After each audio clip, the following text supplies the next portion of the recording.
Ladies and gentlemen, I have two jokes for you to begin this speech.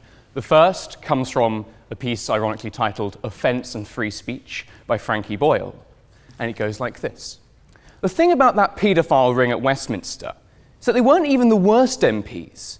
There were people in Parliament who were to the right of MPs that strangled kids, and they actually did more harm than paedophiles. I mean, the nonces tried to do harm in their own little way, but Thatcher fucked all the kids.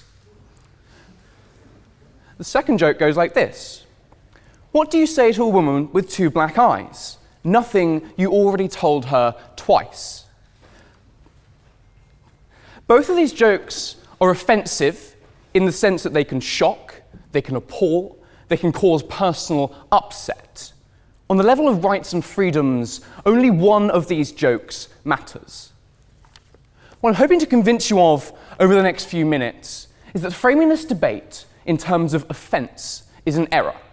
It is an error because it obscures the difference between the personal upset which might be caused to a person in a position of privilege by a joke or a comment or an insult, and the contribution to oppression and prejudice and structural inequalities which is made by comments aimed at people from groups which are marginalised in society.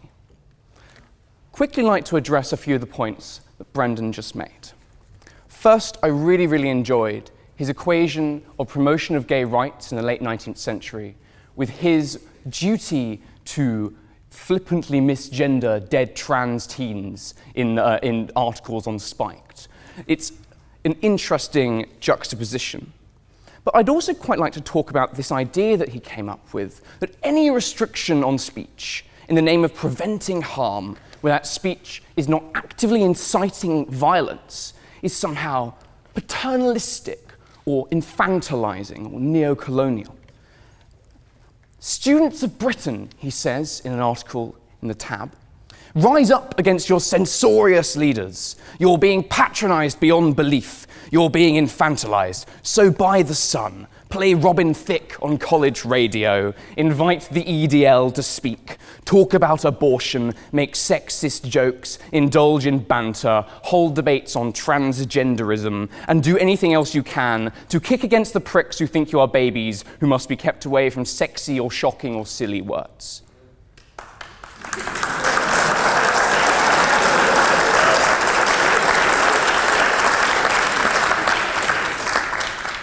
Two responses to this. One, note that Brendan says that the people against him are always white, privileged students. I'm not the only person saying this.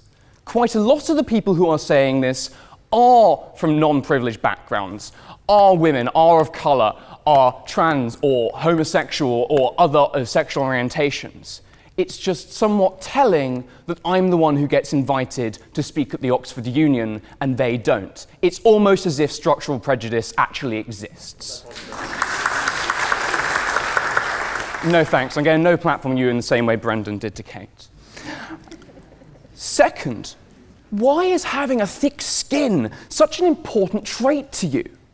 What's so important about being able to take insult after insult that you fetishize emotional fortitude in this way? Why can't you embrace the reality that some people in society are weak, they are vulnerable, they are hurt in ways that go beyond the temporary and emotional by the things that you say? Okay. Let's talk about how we come to be in a situation where offence is the operative word when speech is discussed. How have we got to the point where any and all protests against the harmful effects of a particular speech act can be dismissed with a wave of a hand and an apocryphal Voltaire quote? A tentative answer, and if any of you are playing student lefty bingo, please stifle any noise, is from neoliberal individualism. Yeah, I knew it. When we've been told for so long that there is no such thing as society, are just individuals, we come to believe that there is no need for social cohesion. There is no need for identity politics. Or if there is such a thing as identity politics. It's something pernicious. It's something which undermines rational discourse. We've been led to believe that the only kind of harm that matters is individual harm. The only offence which has any importance is individual offence. There is no need for a politics which encompasses the very real prejudices, conscious and unconscious, historic and present, which give rise to structural oppressions in our society. This is a fundamental mistake.